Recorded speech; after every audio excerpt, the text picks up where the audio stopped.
Bienvenue chers téléspectateurs dans l'interview Afrique Avenir qui reçoit son Excellence Madame la Ministre Aminata Namassia, vice-ministre de l'enseignement primaire, secondaire et technique de la République démocratique du Congo.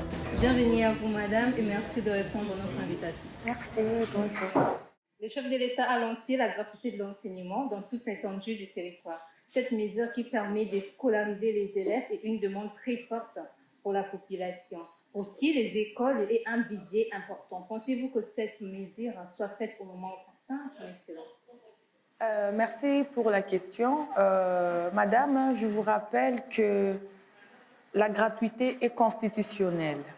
Donc, je vais vous lire l'article 43 de notre Constitution qui stipule que toute personne a droit à l'éducation scolaire. Il y est pourvu pour l'enseignement national.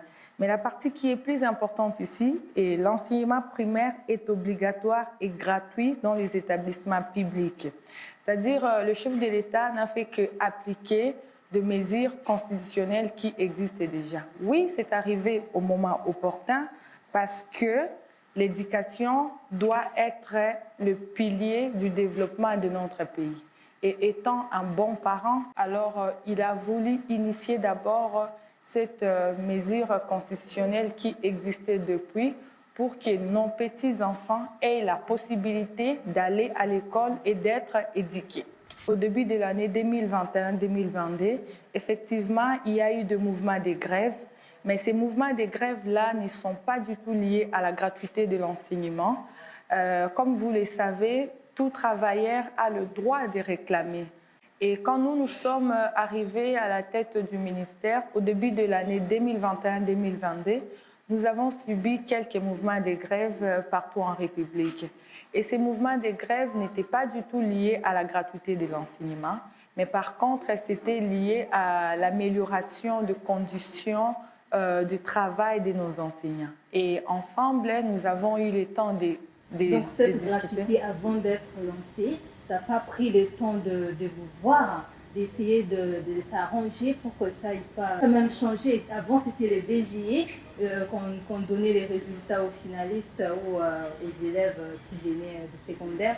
Mais maintenant, c'est plus le DGE. Vous avez un peu bouleversé la date. C'est la pandémie que nous avons subie partout dans le monde, le Covid-19. Et nous, on n'était pas du tout épargnés, comme vous le savez. Et c'est cette pandémie-là qui a fait en sorte que notre calendrier scolaire soit revu. Et les mouvements de grève que nous avons subis, je l'ai dit, c'était lié aux conditions de travail. Et chaque année, on fait toujours des réunions avec les enseignants pour préparer la rentrée scolaire. Et comme vous le savez, notre pays est assez vaste et les problèmes sont aussi énormes. Et le gouvernement essaie de travailler pour résoudre ces différents problèmes. Et ensemble, oui, le gouvernement a même l'obligation. Exactement. Le gouvernement a cette obligation-là de répondre à tout ce qui est comme desiderata au niveau de l'enseignement, surtout d'abord de notre sous-secteur, parce que c'est de ça que nous parlons cet après-midi. Le mouvement des grèves, oui, mais ça n'a pas pénalisé la rentrée scolaire. On a travaillé ensemble avec nos partenaires qui sont les enseignants et le bureau gestionnaire pour nous permettre à ne plus être dans ces mouvements-là prochainement. Nous avons eu au début de l'année n'était pas du tout lié à la gratuité de l'enseignement parce que la gratuité de l'enseignement est au niveau primaire. Mais les mouvements que nous avons subis au début de l'année, c'était un mouvement général. Mais, Son Excellence, pouvez-vous expliquer aux auditeurs les raisons fondamentales qui ont généré ces mouvements de mécontentement?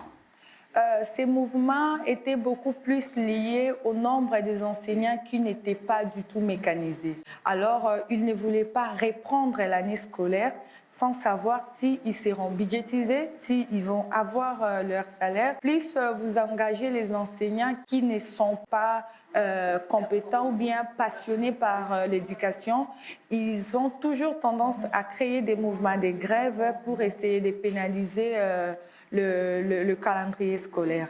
Mais ensemble, avec le ministre titulaire, nous essayons de travailler pour essayer de réduire ces différents phénomènes, surtout le problème des grèves.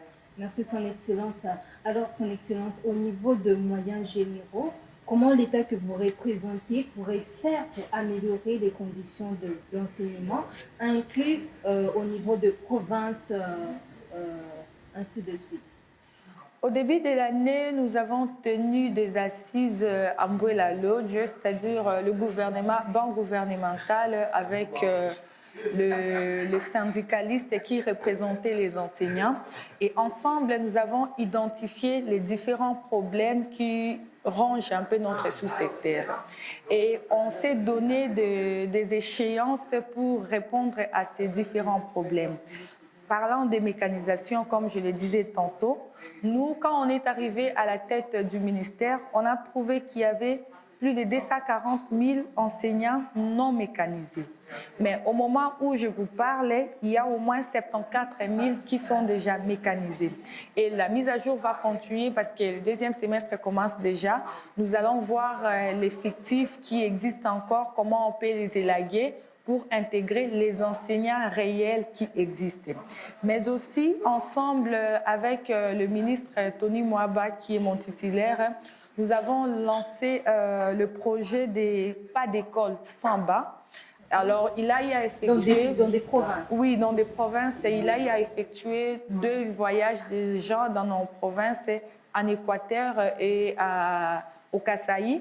On donne... Vous êtes sûr qu'ils essayent vraiment d'améliorer? Parce qu'on a remarqué plusieurs détournements au sein du gouvernement.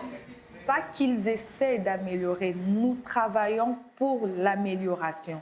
Et je peux vous assurer que les conditions que nous, on a trouvées quand on est arrivé à la tête du ministère et les conditions qu'on a actuellement, c'est vraiment, on a vraiment beaucoup travaillé. Même les enseignants témoignent. Les frais de fonctionnement ont augmenté. Il y a les primes de la gratuité pour les enseignants de l'école primaire. Et il y a des campagnes, comme je l'ai dit tantôt, les campagnes de pas d'école sans banc. Il y a nos partenaires, la Banque mondiale et le Fonds monétaire international, mais aussi nos partenaires locaux qui nous accompagnent. Dernièrement, je venais d'inaugurer une école réhabilitée ici à Kinshasa, l'Institut Badiadingi à Mongafula, où on a refait toute l'école et où on a remis des bancs, on a donné des matériels didactiques pour les élèves. C'est-à-dire, on y travaille. Ce qui est vrai, il y a beaucoup de choses à faire, mais petit à petit, nous avançons et nous savons que nous allons atteindre l'objectif, que les enseignants soient dans de bonnes conditions, mais aussi que nos enfants, les élèves, étudient aussi dans de très bonnes conditions. Merci, Son Excellence. Alors, un mot pour le finaliste Exeta 2022. Bonne chance, non. Bon travail. Je vais juste souhaiter à nos enfants de bien passer leur examen, que ce soit les élèves qui sont finalistes et qui vont aussi passer l'examen d'État. Nous leur souhaitons de bien passer les épreuves, de bien travailler. Vous êtes sûr qu'ils sont prêts à passer vraiment ces bien sûr que ils ont eu suffisamment le temps pour apprendre et c'est le moment maintenant de passer aux épreuves pour voir si ils ont bien assimilé leur parcours scolaire. Nous leur souhaitons de bien passer les épreuves car c'est eux qui vont nous remplacer demain.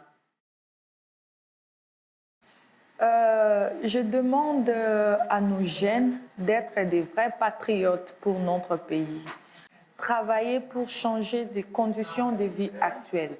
Alors nous qui sommes jeunes, nous devrions vraiment cultiver cet esprit-là d'amour et de patriotisme, faire en sorte que notre demain soit meilleur que ce que nous vivons aujourd'hui. Et un conseil pour le parent? Nous demandons aux parents de continuer le travail que nous faisons au niveau des écoles. Comme vous le saviez, l'éducation est continue. Les parents essaient de trébucher, ça vous cause de sérieux problèmes au niveau des écoles. Exactement. À l'école, nous n'apprenons pas aux enfants tout ce qui concerne la vie. C'est-à-dire, papa, maman, nandako, il faut apprendre bana, bonne manière, oyo mususu, ezalaka inscrit na kati ya programme na biso te ya école. Lokola na ndako nde bakolakisa mwana ke soki olamuki na ntongo il faut kobrosser, il faut osukola, il faut ozala propre. Nous, à l'école, il y a des cours qui expliquent peut-être cela, mais l'application s'est faite à la maison. Donc, nous demandons aux parents de nous aider à bien éduquer les enfants. Et voilà, c'est tout pour aujourd'hui. Merci à vous, Son Excellence, d'avoir disposé votre temps pour répondre à cette interview. Surtout, je rappelle qu'aujourd'hui, c'est un dimanche. Donc, Son Excellence nous a vraiment donné un grand coup de main. Voilà pourquoi je vous remercie infiniment, Son Excellence. Merci Mathilde. Merci aussi à vous de nous avoir invités. Merci.